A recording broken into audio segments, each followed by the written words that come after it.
Hey, what's up guys, welcome back.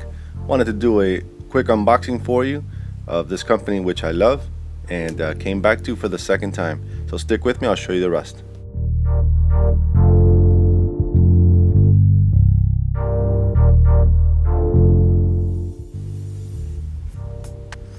Alright guys, real quick, wanted to show you an unboxing and the new line of apurplereef.com's new Tonga branch rock. So I ordered 30 pounds of it, and that I know of, I'm probably one of the first to get it, maybe the second. So I'm pretty excited to unbox this and incorporate it in my build. As you can see here, pretty damn good packaging. I believe those are like noodles for swimming, and he secured it onto the Tonga rock, and let me tell you, amazing. There was absolutely no breakage.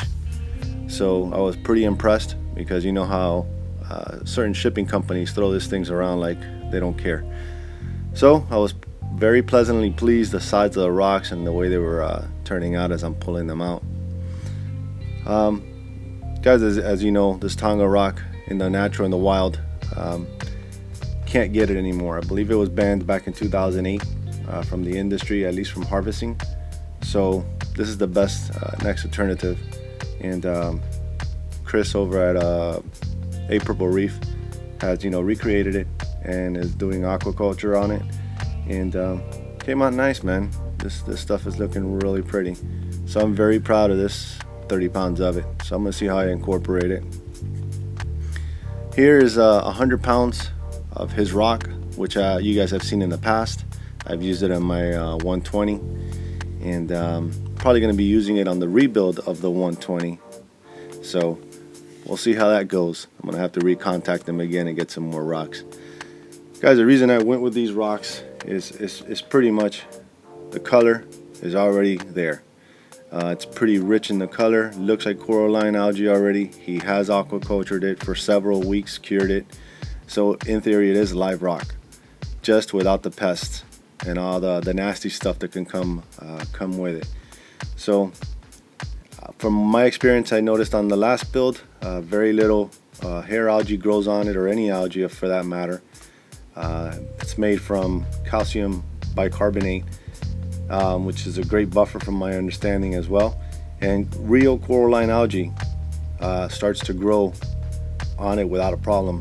As you remember, my 120, I had coralline algae. Literally, I removed my sand bed, and almost instantly, as well as my overflow box was full of it.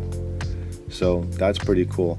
Also, this is in mined from here, from Florida, from our quarries, and then slapped down paint. This is actually handmade by someone, and they used this color pigmentation that's safe and reef safe. So pretty cool. Just look at the details in this rock. I love the deep colors. Pretty amazing looking rocks. Also, they're porous, but not too porous, and the holes are not that big, so the detritus won't get trapped in them as much, but yet it can house bacteria. So it's pretty good stuff, man. I stand behind it 100%. I wouldn't go with them a second and possibly a third time if I didn't believe in the product. So here's everything. That's about 130 pounds. I think Chris threw in an extra couple pounds in there. So pretty much I'll show you guys what I came up with.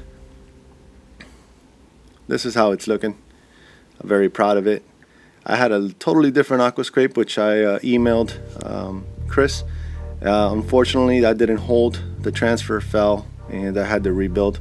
But I think it came out all right.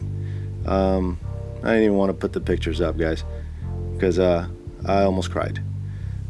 But anyway, this is what I came up with. Totally different. I'm liking the details in this rock, as you can see there. All the little holes, all the little crevices. I mean, it looks legit. So when this gets a little older in the tank, I'm sure it's going to look pretty amazing. Now, all the Tonga rock branches that are sticking up toward the middle, I'm going to be loading it up with sticks everywhere. I'm going to have super nice SPS everywhere. Quick glimpse at my sump, replumbed, ready to go. Here's the first 5 gallons of water being added. This was last night, and that's where I'm at now, at 120 gallons. Alright guys, thank you for watching, and I'll catch you on the next one.